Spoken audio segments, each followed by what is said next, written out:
Primeiramente, digo que não vou jogar sujo usando exemplos isolados onde militantes veganos foram incoerentes e cruéis, como o caso do casal que obrigou seu gato a seguir uma dieta vegana e quase o matou, ou de tantos veganos que recusam a comer um peixe, mas se sentem muito bem em comprar drogas ilícitas das crianças do tráfico.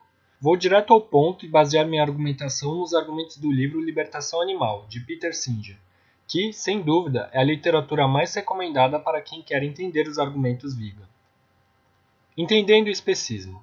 Para o autor, o argumento do especismo não é que os animais possuem os mesmos direitos dos seres humanos.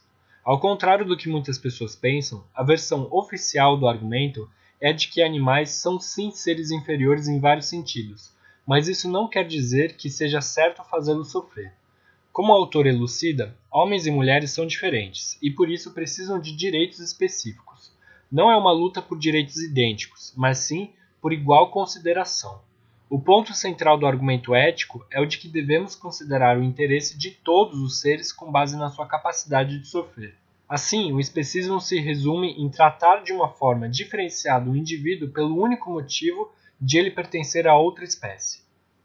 O autor é bem claro ao afirmar que o especismo é uma discriminação do exato mesmo tipo que o racismo e machismo, pois em todos os casos tratamos de uma forma diferenciada um outro ser por um motivo que nada tem a ver com a sua capacidade de sofrer por estar sendo maltratado.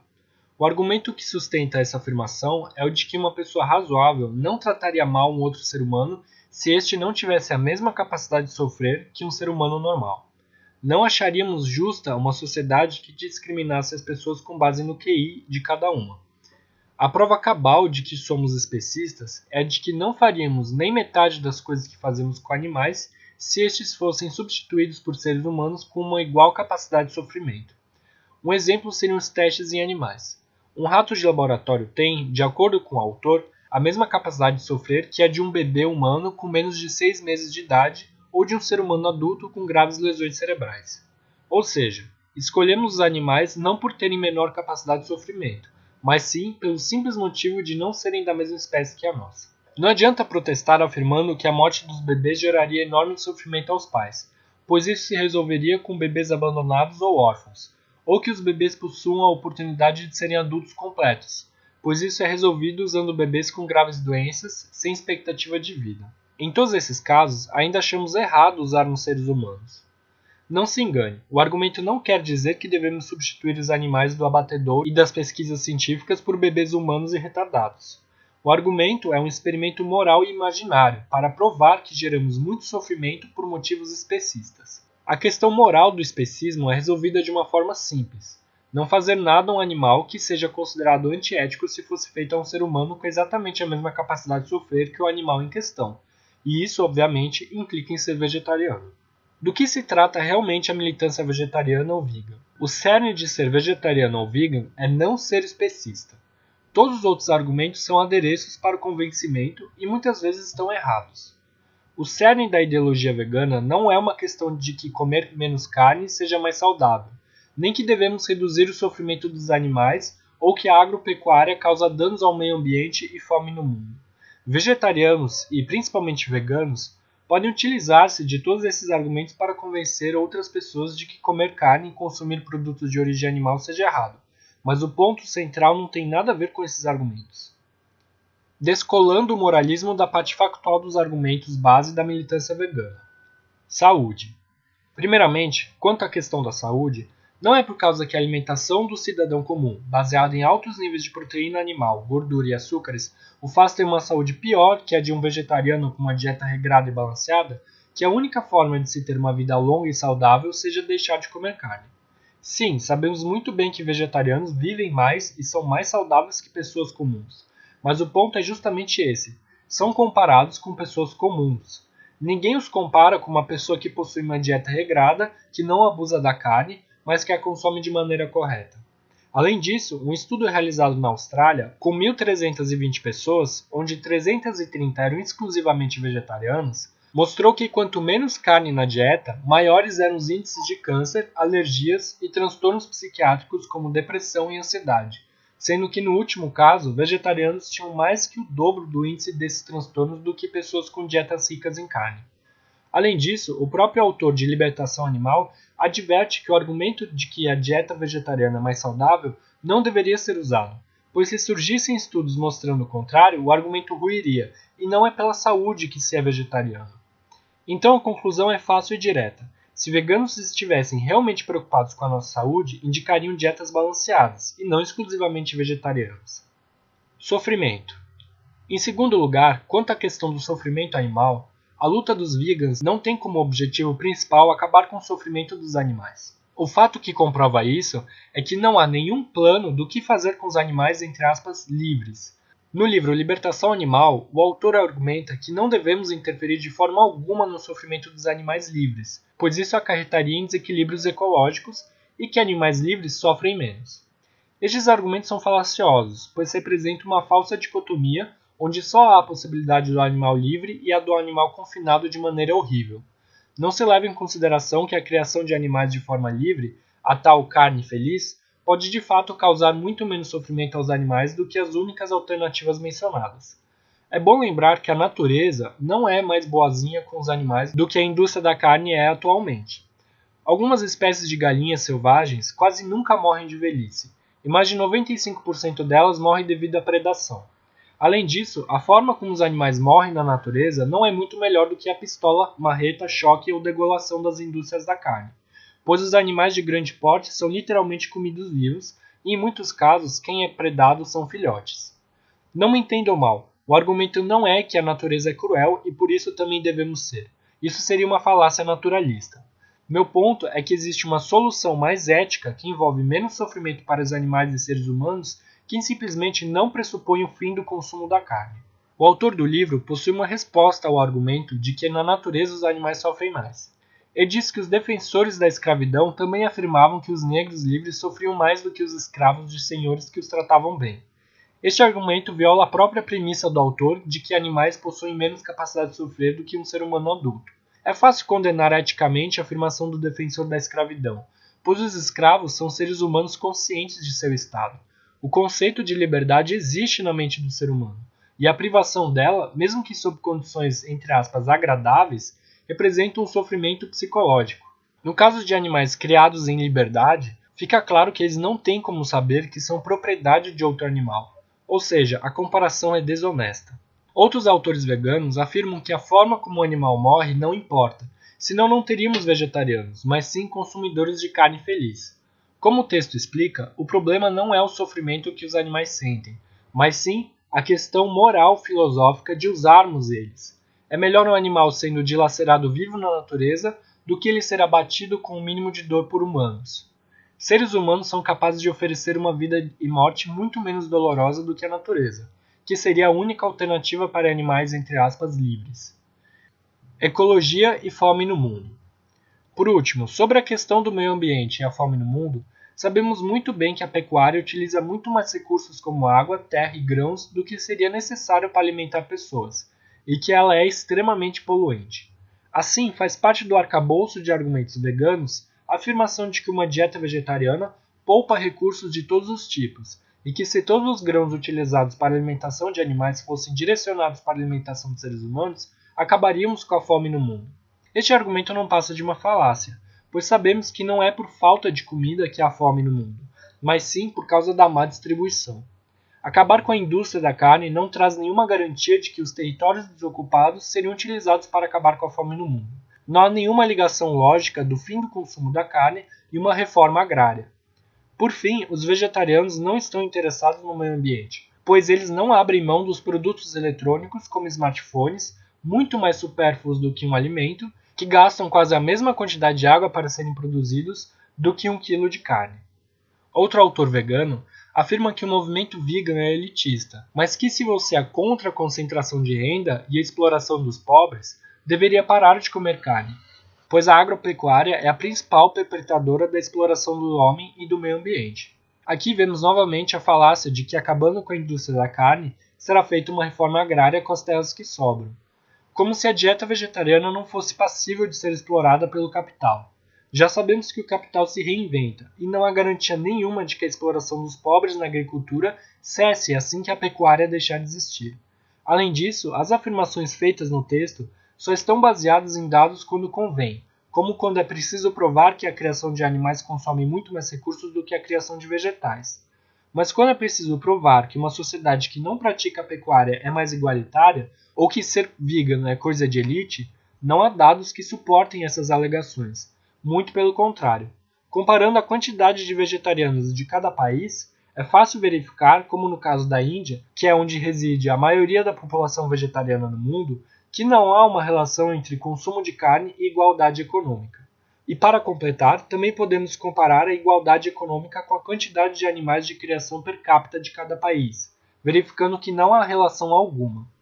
Por fim, a alegação de que o movimento vegano é elitista também está errada. Como mostra uma pesquisa feita com mais de 20 países, não há relação entre renda e nível de instrução com o vegetarianismo. E, nos Estados Unidos, por exemplo, há um maior número de vegetarianos entre a população negra e latina do que entre o resto dos americanos. Desconstruindo o especismo. Tendo ficado claro que os argumentos para se tornar vegetariano são fundamentados numa questão moral e não numa questão de saúde, meio ambiente, fome mundial ou sofrimento, vou agora apresentar os principais motivos dessa concepção moral apresentar uma série de problemas. O aspecto que fica mais evidente do argumento do especismo é que ele se baseia numa ética utilitarista do sofrimento, onde é ético fazer um ser vivo sofrer se essa for a única maneira de acabar com muito mais sofrimento. Para ilustrar como essa forma de pensar é problemática, utilizarei como exemplo dilemas morais envolvendo apenas humanos. Imagine que no hospital haja 5 pessoas que necessitam de transplante de órgãos distintos. Não há outra forma de salvar a vida dos mesmos e não há ninguém com as características certas para fazer a doação. Eis que entra no hospital um indigente em busca de primeiros socorros devido a um acidente. Por um acaso, este indigente possui órgãos compatíveis para efetuar uma doação a todos os 5 pacientes necessitados. É eticamente justificável matar este homem para salvar 5 vidas?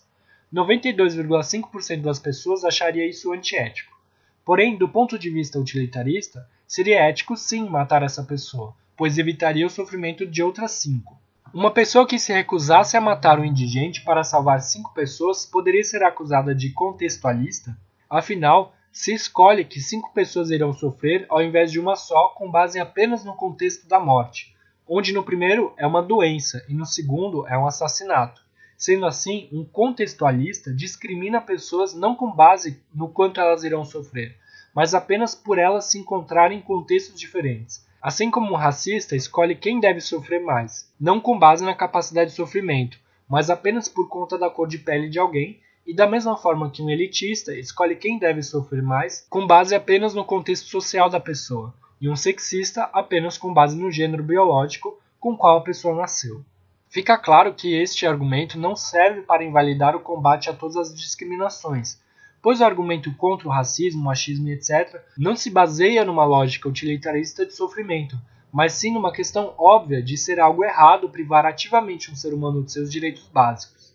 Neste sentido, ninguém tem culpa de 5 pessoas estarem doentes, mas seremos culpados de tirar a vida de uma pessoa saudável para salvar as outras 5.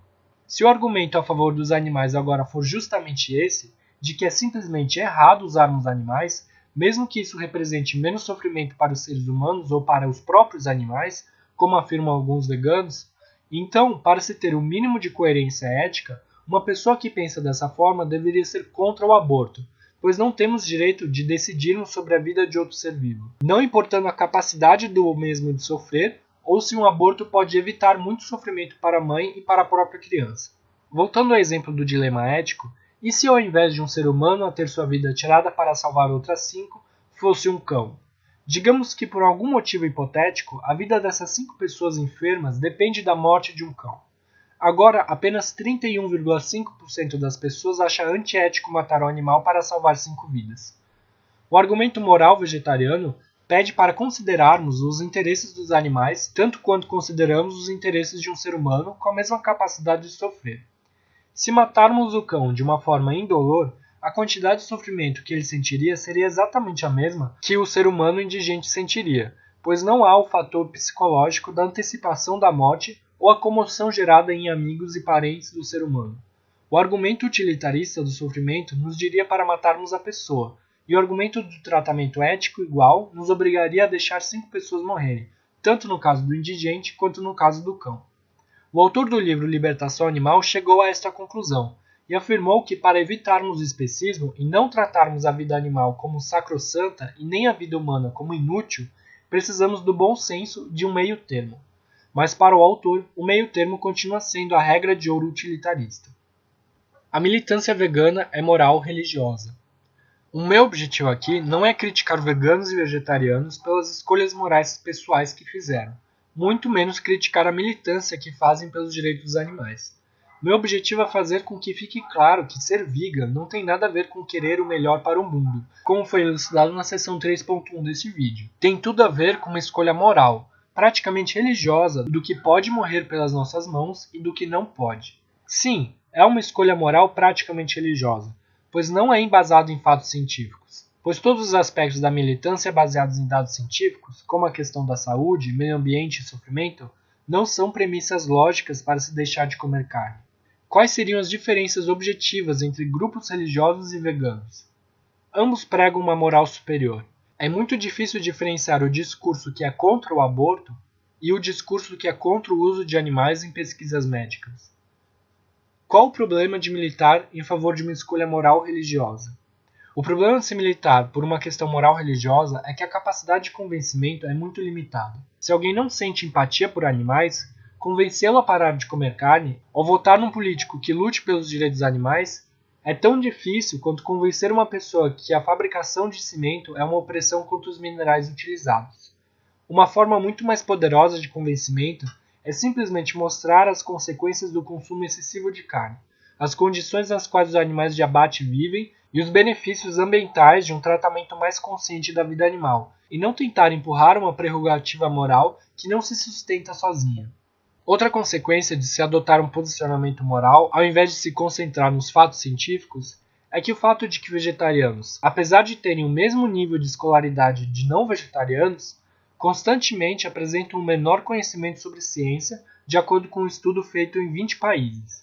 Danos reais de ser uma militância moralista. Pesquisas médicas. O livro Libertação Animal reserva um capítulo inteiro sobre testes feitos em animais, mas todas as descrições são de no mínimo 30 anos atrás, quase todas dos Estados Unidos e muitas delas feitas pelos militares desse país. O próprio autor declara que os Estados Unidos são um dos países com menos regulamentação sobre o uso de animais em pesquisas e na agropecuária.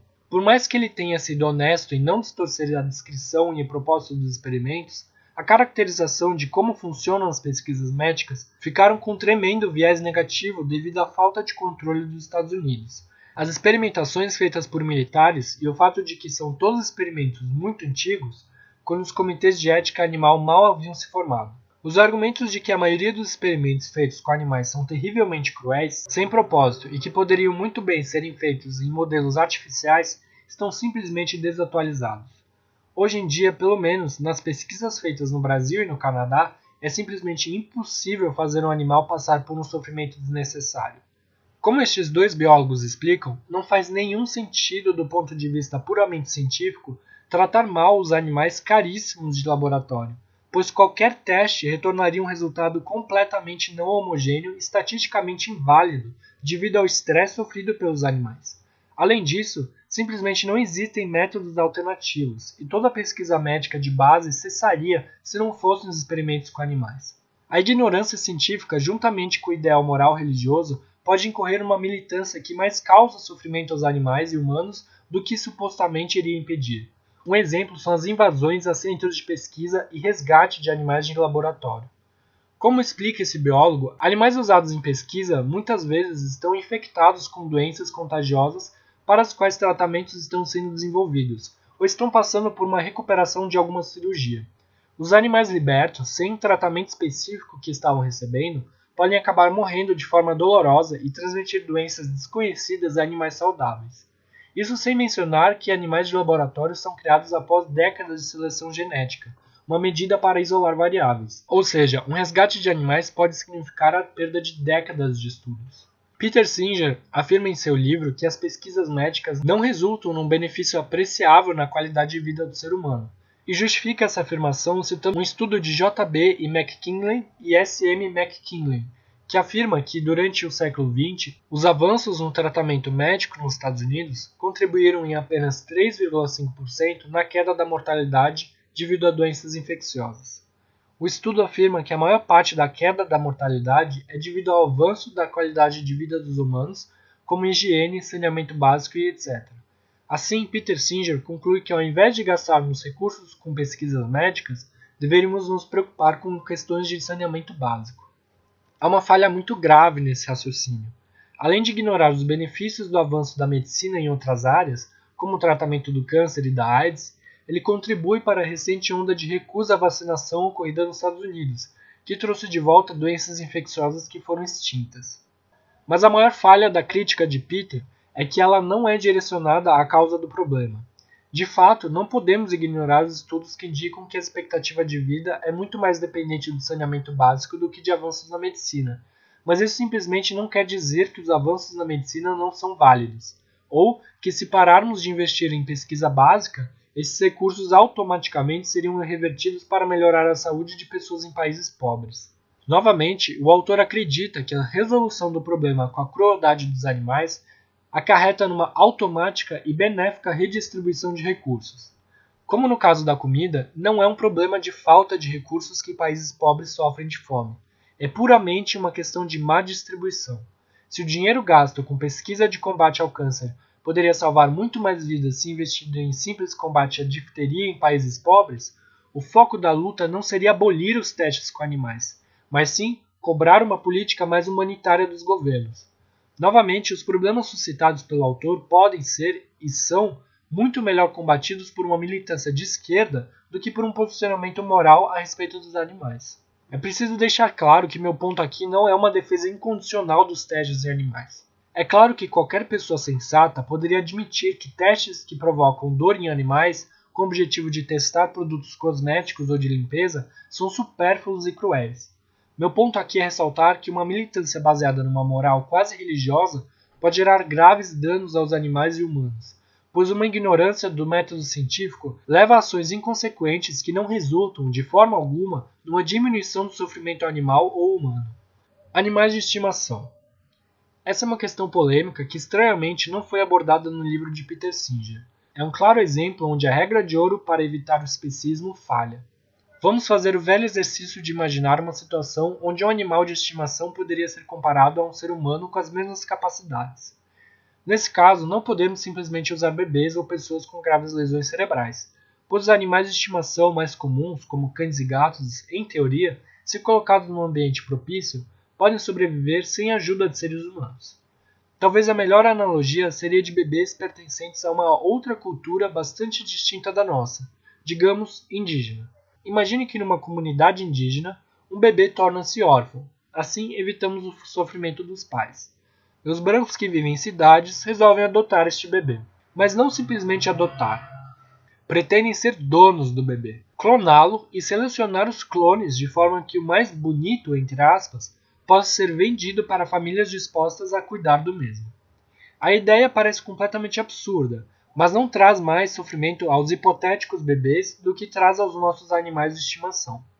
Então, para que veganos sejam coerentes, ou eles são terminantemente contra qualquer forma de apropriação de seres vivos, ou admitem que no caso de animais de estimação, caso sejam bem tratados, é eticamente permitido ser dono de outro ser vivo, demonstrando um comportamento patentemente especista, pois condenariam a atitude se fosse feita com seres humanos. Como diz um texto vegano, não devemos possuir animais de estimação, pois não gostaríamos que alguém nos possuísse, nos castrasse, nos mantivesse em confinamento e etc. Então a conclusão é de que animais domésticos sejam retornados ao seu ambiente natural, mesmo se isso representar sofrimento para eles, pois afinal, cães domesticados, gado e gatos não possuem mais um ambiente natural, e provavelmente sofreriam na natureza selvagem. Além disso, o retorno de animais para o ambiente, entre aspas, selvagem, causaria sofrimento também para seres humanos. Sim, sofrimento para os seres humanos, pois como o texto diz, os motivos de se adotar um animal de estimação muitas vezes envolvem uma carência emocional, superação de traumas e etc. Mas nenhum desses motivos, de acordo com o texto, são entre aspas nobres ou justificam sermos donos de outro ser vivo, mesmo que os animais sejam bem tratados. Já um outro texto vegano adota o ponto de vista que se o animal é bem tratado, não há problema em sermos donos deles. Também não vê problema nenhum em castrar os animais, pois isso, de acordo com o texto, diminui o sofrimento do próprio animal. Mas é claro que este ponto de vista é especista, pois não aceitaríamos que tais atitudes fossem cometidas com seres humanos. Por fim, há um texto, escrito por um biólogo, que sugere que os animais domesticados, incluindo gado, galinhas, etc., deveriam ser levados à extinção, pois não representam biodiversidade e seu único propósito é a satisfação da vontade humana. Assim, estes animais continuariam a ser criados nos pastos e outros locais transformados em santuários. Para evitar a superpopulação, estes animais continuariam a ser castrados. Assim, sua população diminuiria até se extinguir. Será que estamos preparados para viver num mundo sem gatos e cachorros, mesmo se os tratarmos da melhor forma possível? Novamente, será que este ponto de vista não é especista? Será que se fossem seres humanos faríamos a mesma coisa? Imaginemos que descobrimos uma ilha remota onde vive um pequeno grupo de seres humanos que são, de alguma forma, muito menos capazes intelectualmente que os seres humanos comuns, talvez devido a uma doença incurável. Estes seres humanos estão procriando a uma taxa que ameaça o ecossistema da ilha. Será que seria ético castrar todos esses seres humanos? Para finalizar, digo que não tenho resposta para os casos hipotéticos levantados, mas ao mesmo tempo afirmo que o posicionamento moral vegano também não a tem, e que uma terceira via, adaptada a cada contexto, se faz óbvia. Uma luta impede a outra. Peter Singer afirma que não podemos nos dedicar a todas as causas, pois não temos tempo e recursos suficiente, mas qualquer um pode aderir ao boicote à indústria da carne. Por mais que gostemos de pensar que uma luta não impede a outra, que a luta contra o machismo não impede a luta contra o racismo, temos que separar a questão filosófica da questão prática. É claro que não existe nada ideológico que impeça a luta concomitante pelos direitos dos animais, a luta contra o racismo e a luta contra o machismo. Mas sabemos que na prática não é possível se envolver com total dedicação a todas essas lutas ao mesmo tempo, por questões puramente materiais. Cada pessoa escolhe para qual luta vai dar prioridade. Talvez seja por isso que o estudo feito em 20 países mostra que pessoas vegetarianas tendem a se identificar em classes sociais mais abastadas, apesar de que economicamente isso não seja verdade. Ou seja, podemos interpretar este resultado da seguinte forma: quando uma pessoa está no meio desigual, se ela se sente numa posição econômica mais abastada, tende a ser vegetariana. Ao contrário do que o autor afirma, o boicote à indústria da carne não é uma atitude simples que qualquer um pode tomar. Vivemos num país onde a cultura dos hábitos alimentares envolve a carne como prato principal. Uma dieta vegana saudável envolve investimento econômico e de tempo considerável. Além disso, um simples boicote individual não é uma luta, é apenas um posicionamento moral individual. Para se transformar numa luta, é necessário que a pessoa dedique seu tempo a convencer outras pessoas a participar do boicote. Tendo isso em mente, fica realmente muito difícil para uma pessoa decidir se vai dedicar mais tempo à sua luta contra o racismo ou contra o machismo, por exemplo, pois fica óbvio que mensurar o sofrimento que cada uma dessas discriminações provoca é uma tarefa quase impossível. Mas no caso da militância a favor dos animais, a distinção é bastante óbvia. Como o próprio autor afirma, os animais sofrem menos. As consequências práticas de se querer colocar a importância da luta a favor dos direitos dos animais no mesmo nível da importância da luta a favor dos direitos humanos são claras. Como mostra uma reportagem, após um acidente de trânsito com uma carreta que transportava porcas para o abate, uma ONG de defesa dos animais mobilizou uma campanha de doações para resgatar os animais e levá-los a um santuário.